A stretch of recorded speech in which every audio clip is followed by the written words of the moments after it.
கண்மணி, என் குழந்தை உயிர் இப்ப உன் கையில தான் இருக்கு. நீதான் அவளை காப்பாத்தணும். ப்ளீஸ் கண்மணி, அவளுக்கு டோனரா இருக்கிறதுக்கு சம்மதம்னு சொல்லு. நீ என்ன சொன்னாலும் நான் கேக்குறேன் கண்மணி. நான் எதுக்கு டோனரா இருக்கணும்? எனக்கு காலம் முழுக்க பிரச்சனை கொடுத்தவனி. அதுவும் நீ திரும்ப வீட்டுக்குள்ள வந்ததுல இருந்து கொஞ்சம் நஞ்சமா என்ன கொடுமை பண்ண.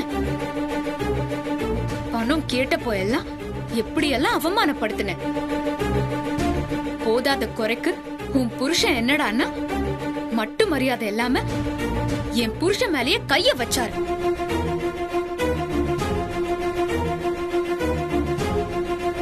நான் எதையும் மறக்கல. எனக்கு பிரச்சனை மேல பிரச்சனை கொடுத்துட்டு இருந்த உனக்கு ஒரு பிரச்சனை வந்திருக்கிறப்போ நான் எப்படி உதவி செய்ய முடியும்? சத்தியமா என்னால செய்ய முடியாது. அழுது சீன் போடாம போயிடு. கண்மணி, நான் அதெல்லாம் வேணும்னு செய்யல. நம்ம குடும்ப சூழ்நிலையால சிக்கனமா இருக்கணும்னு தான் அப்படி செஞ்சேன். அதெல்லாம் மனசுல வச்சுக்கிட்டு இப்ப பழி வாங்கிடாத. என் பொண்ணை காப்பாத்து. நான் வேணும்னு உன் கால கூட விழுறேன்.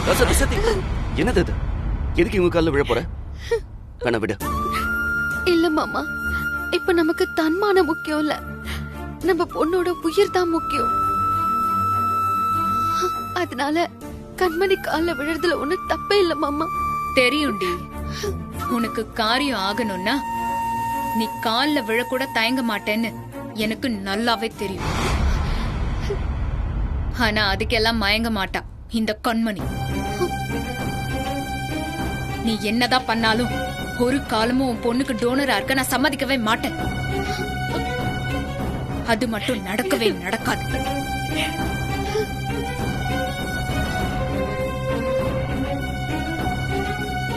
இங்க பாருங்கம்மா, உங்க பிரச்சனையை பேசுறதுக்கு இது நேரம் இல்ல. லேட்டாக பூமிகாவோட நிலைமை சிக்கலாயிடும். அதோட டோனர் சம்மதம் இல்லாம எங்களால ட்ரீட்மெண்ட் ஆரம்பிக்க முடியாது. ஏன் கண்மணி, எந்த நேரத்துல என்ன பேசணும்னு இல்ல? போமா, போய் பூமிகாவை காப்பாத்து போ. யாரு மாமாவா? ராசாத்தி குடும்பத்துக்கு ஒரு பிரச்சனைனா போதுமே, எல்லாரும் வரைஞ்சு கட்டிக்கிட்டு வரிசையா வந்துருவீங்களே. என்னை எப்படியெல்லாம் இவ அசிங்கப்படுத்தினா, எப்படியெல்லாம் நீங்க என்ன திட்டுனீங்க. இப்போ நான் உங்களுக்கு எல்லாம் உதவணுமா? அதெல்லாம் முடியாது. பாரு மரகதம், கண்மணி எந்த நேரத்துல என்ன பேசிக்கிட்டு இருக்கான்னு அவகிட்ட பேசி கொஞ்சம் புரியவை. இத பாரு கண்மணி, இது ராசாத்தி கிட்ட நீ பகை உணர்ச்சி காட்டுற நேரம் இல்ல. கண்ணு முன்னாடி ஒரு குழந்தை உயிருக்கு போராடிட்டு இருக்கிறப்போ யாருக்கா இருந்தாலும் கொஞ்சமாவது இறக்க குணம் இருக்கும். அதுவும் அவ நம்ம வீட்டு வாரிசு. அத புரிஞ்சுக்காம இறக்கமே இல்லாம நீ ஏன் பூமிகாவை தண்டிக்கிற? கண்மணி, பிடிவாதம் பிடிக்காம டோனரா இருக்க ஒத்துக்கோ. ஒரு குழந்தைய காப்பாத்துன புண்ணியம் உனக்கு கிடைக்கும். அத்தை, எனக்கு புண்ணியம் எல்லாம் வேண்டாம். நான் பாவம் செஞ்சவளாவே இருந்துட்டு போறேன். ஆனா இந்த ராசாத்தி தான் பாவம் புண்ணியம் எல்லாம் நல்லா பார்த்தவளாச்சே. இவளோட சாம்பிள்ஸ் ஏன் குழந்தைக்கு மேட்ச் ஆகல?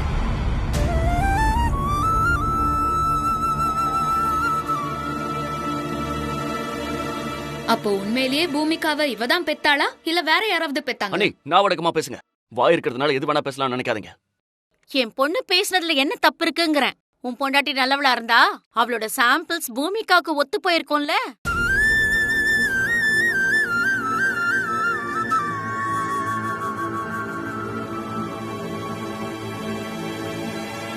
சம்பந்தி, கொஞ்ச நேரம் நீங்க சும்மா இருங்க. கண்மணி, எதுக்கு முடிச்சு போட்டு பேசுற? எதுக்கு இவ்வளவு பிடிவாதம் பிடிக்கிற? பூமிகாவும் உன் மக மாறுதானே, அவளை ஏன் நீ காப்பாத்த கூடாது? சாரி மாமா, அவளை நான் என்னைக்குமே என் பொண்ணா நினைச்சதே இல்ல.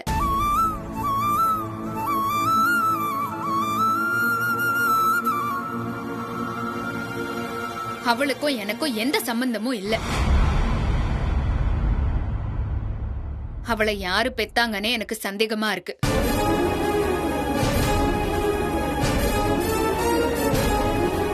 அப்படி இருக்கும்போது அவ உயிர் பொழைச்சு வந்து என்னத்த சாதிக்க போற?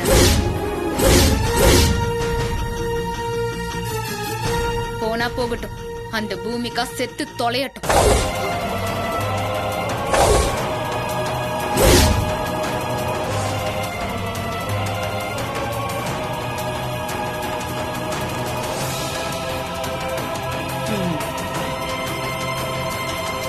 என்னடி சொன்ன? ஏன் பேத்தி சாகணுமா?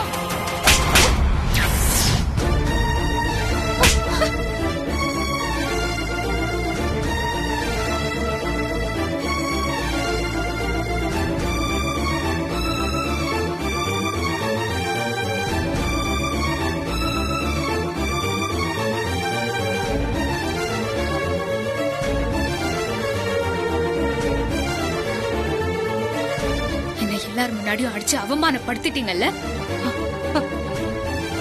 உங்களால என்ன அவமானப்படுத்த மட்டும்தான் முடியும். ஆனா என்ன டோனர் ஆக்க முடியாது.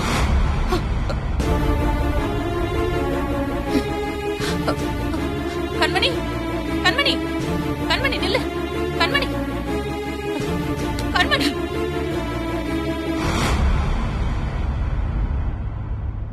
கண்மணி, நீ பூமிகாவை பத்தி பேசினது தப்பு. அதனாலதான் நானும் அவசரப்பட்டு உன் மேல கை நீட்டிட்டேன். இதுக்காக கோச்சுக்கிட்டு போய் பூமிகாவை பழி வாங்கிடாத கண்மணி. பாவம் கண்மணி, அவ டோனரா இருந்து பூமிகாவை காப்பாத்து கண்மணி. நீங்க எப்படி சுத்தி வந்தாலும் கடைசியில எப்பவுமே நீங்க பூமிகா பக்கம் தான் வந்து நிக்கிறீங்க. அவ வந்ததுக்கு அப்புறம் என் பொண்ண நீங்க கண்டுக்கறதே இல்ல. எப்ப பார்த்தாலும் பூமிகா பூமிகான்னு அவளதான் தூக்கி வச்சு கொஞ்சினீங்க. அவளை தூக்கி வச்சுதான் கொண்டாடினீங்க. இதனாலதான் எனக்கு அவ மேல வெறுப்பே வந்தது. அதனாலதான் அவளை காப்பாத்தணுங்கிற எண்ணம் எனக்கு சுத்தமா வரவே மாட்டேங்குது. அல்பாயுசுல சாகணுங்கிற வரம் வாங்கிட்டு வந்தவ அவ. அவளை காப்பாத்தணும்னு நீங்க ஏன் துடிக்கிறீங்க? கண்மணி, போதும் நிறுத்து கண்மணி. வார்த்தைகளை நெருப்பு அள்ளி கொட்டாத. நீ இவ்வளவு நேரம் வாய்க்கு வந்தபடியெல்லாம் திட்டி சாபம் கொடுத்தியே, அந்த பூமிகா யாருன்னு தெரியுமா? அவ யாருன்னு தெரிஞ்சா நீ இந்த அளவுக்கு பேச மாட்ட கண்மணி. பூமிகா யாருன்னு தெரியுமா? உன் குழந்தை, நீ பெத்தெடுத்த குழந்தை. பூமிகாவ வயித்துல சுமந்து பெத்தெடுத்த தாயே நீதாடி. என்னத்த கதை விடுறீங்க? பூமிகா ஏன் குழந்தையா? எதுக்கு திடீர்னு இப்படி ஒரு குண்டை தூக்கி போடுறீங்க? ஓஹோ, இப்படி எல்லாம் சொன்னா நான் டோனர் ஆயிருவேன்னு பாக்குறீங்களா? அது மட்டும் நடக்கவே நடக்காத அத்தை. ஐயோ கண்மணி, என்ன ஏன் நீ இப்படி சோதிக்கிற? பூமிகா தான் உண்மையிலேயே உன் பொண்ணு. நம்ம வீட்டு மூத்த வாரிசு அவதாண்டி. அதனாலதான் அவ மேல நான் உயிரையே வச்சிருக்கேன். இல்ல அத்தை, நான் இதெல்லாம் நம்பவே மாட்டேன். நீங்க அவ உயிரை காப்பாத்துறதுக்காக என்கிட்ட போய் சொல்றீங்க. கடவுளே, ஐயோ கண்மணி, என்ன நம்படி. நான் உனக்கு எல்லாத்தையும் அப்புறமா நிரூபிக்கிறேன். நான் சொல்றது கொஞ்சம் கேளு.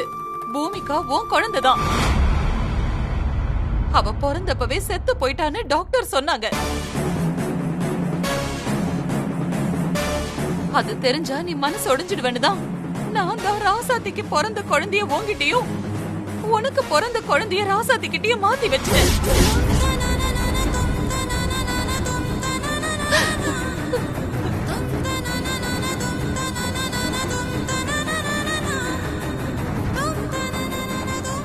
ஆனா என்ன அதிசயம் நடந்துச்சுன்னே தெரியல. ராசாத்தியோட மூச்சு காத்து பட்டதும் மறுபிறவி எடுத்த மாதிரி உன் குழந்தை பொழைச்சுக்கிட்டா.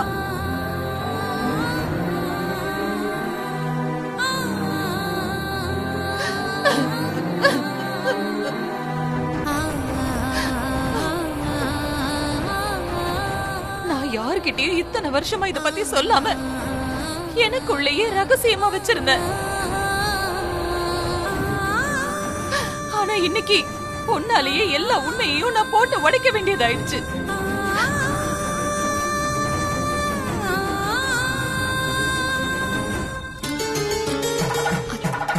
அத்தை, நீங்க சொல்றதெல்லாம் சத்தியம்டி. இது நம்ம குலதெய்வத்து மேல சத்தியம்.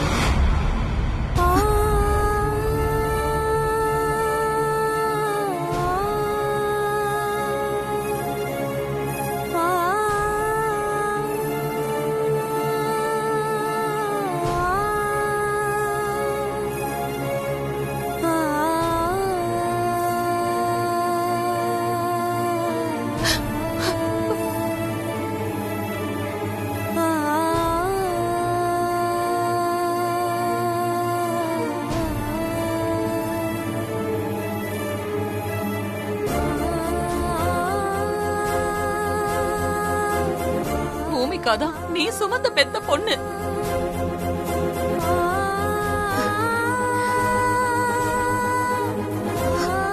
அவதான் நம்ம பெரிய வீட்டுக்கு மூத்த வாரிசு.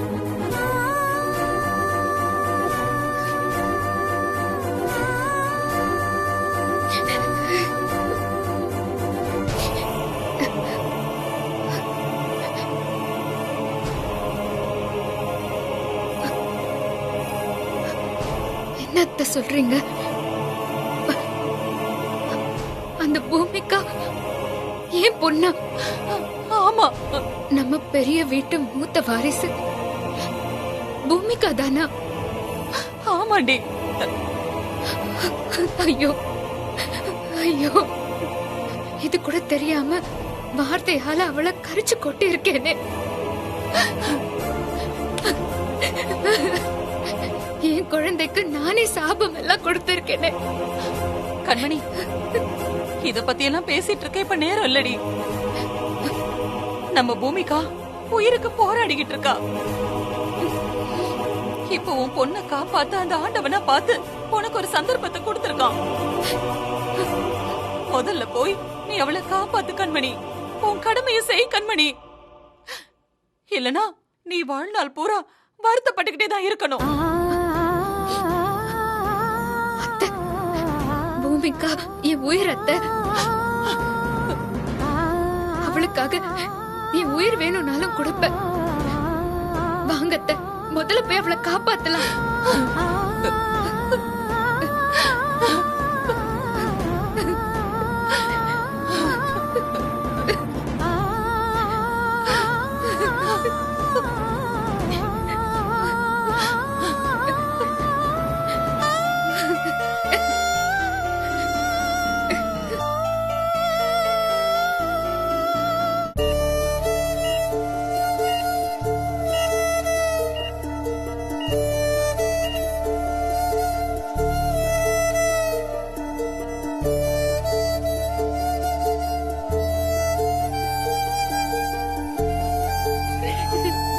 ரசத்தி, அழாத. இப்பதான் உனக்கு உடம்பு சரியா இருக்கு. திரும்பவும் ஏதாவது ஆயிட போகுதா? ரசத்தி, இங்க பாரு, அவளுக்கு எதுவும் ஆகாது. நீ அழாத. எப்படி மாமா அழாம இருக்க முடியும்? என் பொண்ணு உயிருக்கு போராடிட்டு இருக்கிற இந்த நேரத்துல கூட கண்மணி யாருக்கும் இல்லாம நடந்துக்கிறாளே. என்னதான் எதிரி மாதிரி பாக்குறான்னா, என் குழந்தையும் அப்படிதான் பாக்குறா. சரி விடு, அவங்க குணம் தான் நமக்கு தெரியும்ல.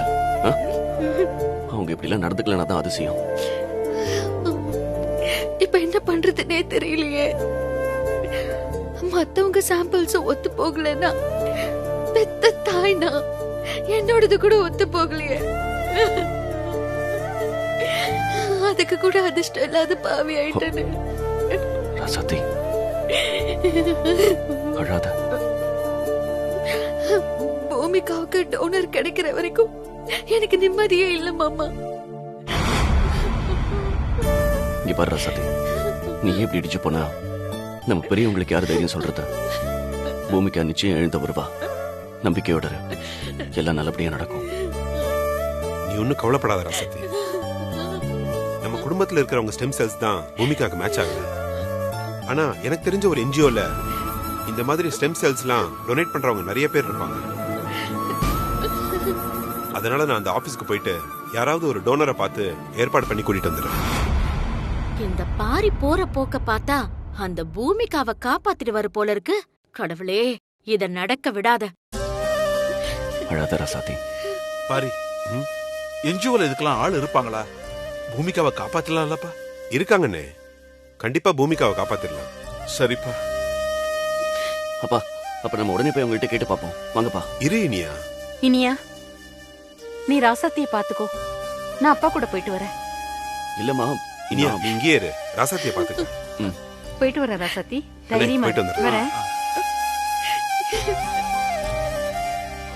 ராசாத்தி, அழாத.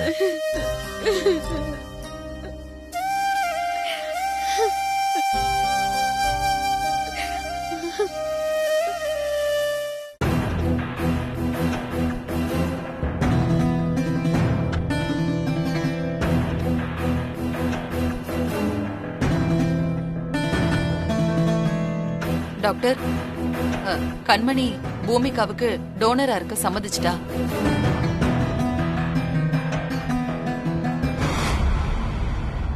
முதல்ல முடியவே முடியாதுன்னு சொன்னாங்க, இப்ப எப்படி ஒத்துக்கிட்டாங்க? இவ ஏன் மருமக டாக்டர், சொல்ற விதத்துல சொல்லி இவள நான் சம்மதிக்க வச்சுட்டேன். ஆமா டாக்டர், நான் டோனரா இருக்கிறதுக்கு முழு மனசோட சம்மதிக்கிறேன்.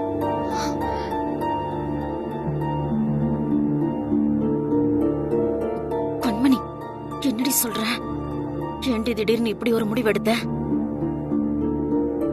என்னடி, உன் மாமியார்காரி உன்னை தனியா கூட்டிட்டு போய் பிரெயின் வாஷ் பண்ணிட்டாளா? அம்மா, நான் எல்லாம் காரணத்தோட தான் ஒத்துருக்கேன். நீ கொஞ்சம் சும்மா இரு. இப்போ எதை பண்ணணும்னு எனக்கு நல்லா தெரியும்.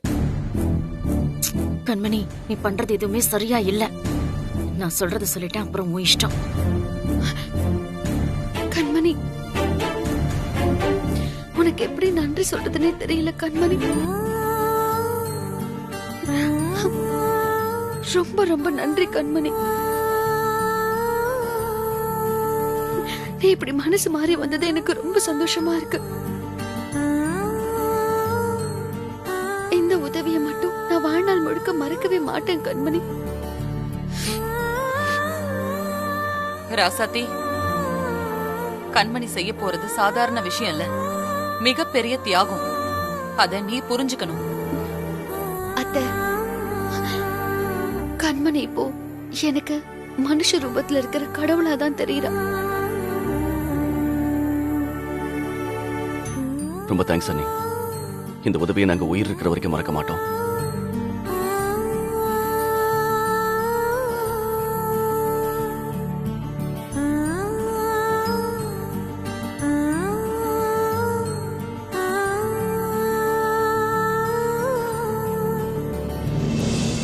சரி மரகதம், நீ கண்மணி மனசை மாத்தி கூட்டி வந்தது பெரிய விஷயம். நீ ஒரு குடும்பத் தலைவியா இதை சரியா செஞ்சிருக்க. உன்னை நினைச்சா எனக்கு பெருமையா இருக்கு மரகதம். Please listen. ட்ரீட்மெண்ட்டுக்கு டைம் ஆயிடுச்சு. ட்ரீட்மெண்ட் ஆரம்பிக்கிறதுக்கு முன்னாடி டோனருக்கு இதுல இருக்கிற சில ரிஸ்கையும் நான் சொல்லிடுறேன்.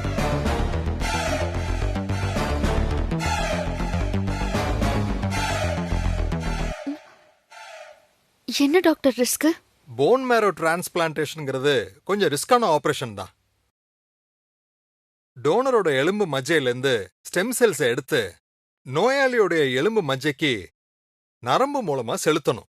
அப்பதான் புதிய ரத்த அணுக்கள் உற்பத்தியாகி பேஷண்ட் சீக்கிரமே குணமாயிடுவாங்க.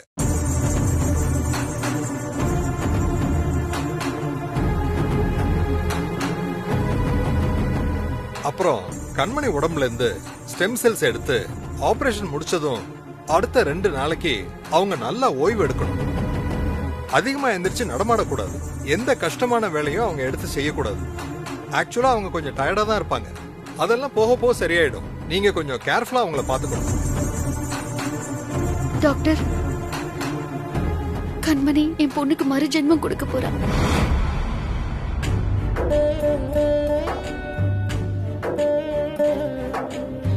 அவளை நான் பத்திரமா பாத்துக்குவேன் டாக்டர். ஓகே. இதுல நீங்களும் உங்க ஹஸ்பண்டும் சைன் பண்ணுங்க.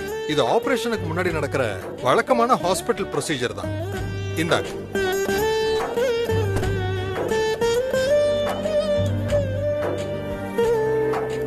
மாமா,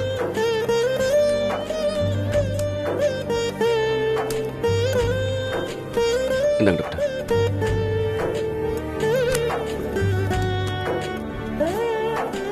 கண்மணிக்காக இந்த ஃபார்ம்ல அவங்க ஹஸ்பண்ட் சைன் பண்ணணும். அவர் எங்க?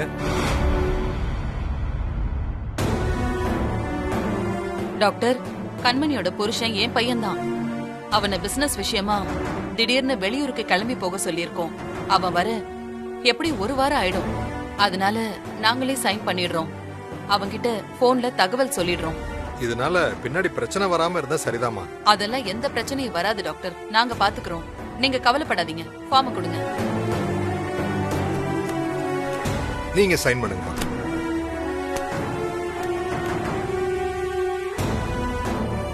அவரும் சைன் பண்ணணும். ஏங்க, நீங்களும் சைன் பண்ணுங்க.